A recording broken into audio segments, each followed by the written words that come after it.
paper or plastic? A simple choice that has important environmental consequences.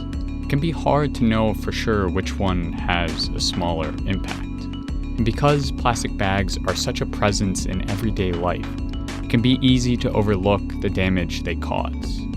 Today, we're going to look at the environmental impact of plastic bags as well as the alternatives in order to understand what kind of choices we have as consumers in an environmentally unethical system.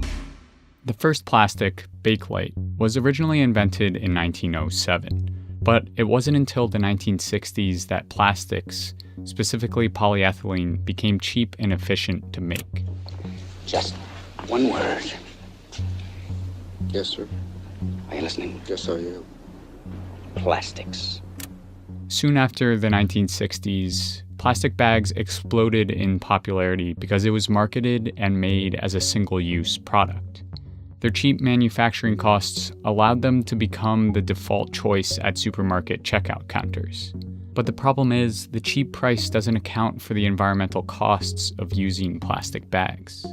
According to a study conducted by the English Environment Agency, resource extraction and raw material production account for 60% of the environmental footprint of plastic bags. In other words, 60% of the bag's environmental impact happens before we even put our groceries in them.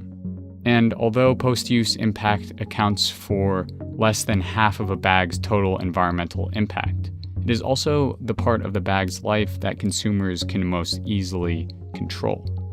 It's estimated that the US alone throws away 100 billion plastic bags annually, only a fraction of which gets recycled.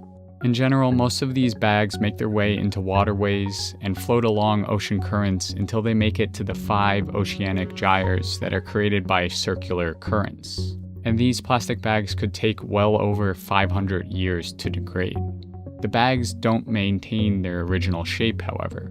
Instead, they slowly break down via sun, water, and microbial erosion into smaller bits called microplastics, which can be fatal to marine life. Considering the adverse effects of plastic bags, it would make sense then to buy a cloth reusable bag or opt for the paper bag, right? Well, the answer isn't so simple.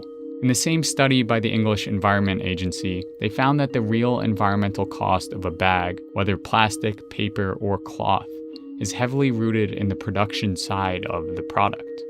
Plastic actually has the smallest environmental impact out of those 3 materials. So, in order for the quote-unquote longer life bags to have a smaller environmental impact, they need to be used multiple times.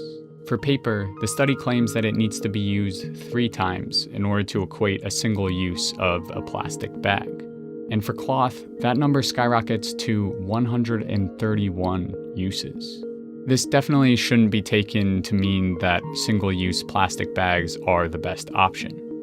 When possible, we should avoid using them. But for those of us who already have a drawer full of plastic bags in our home, reusing is key for mitigating the negative effects of that plastic. There is no need to go out and buy a brand new reusable tote if you already have usable plastic bags at home.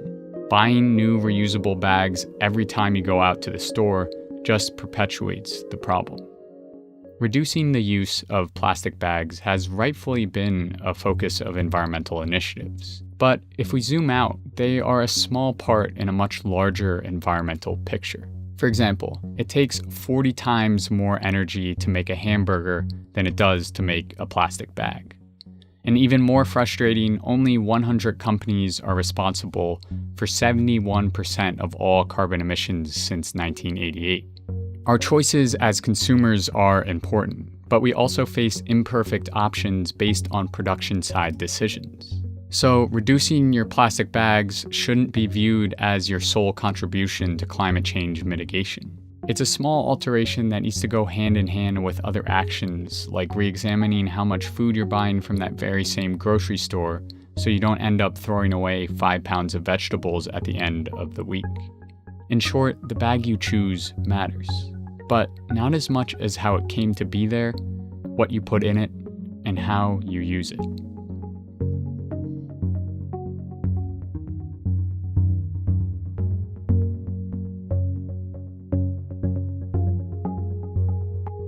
Thank you so much for watching. If you're interested in supporting this channel, please consider heading over to my Patreon page where you can pledge a small amount of money for every video I make, or click the subscribe button below. Otherwise, I will see you next time.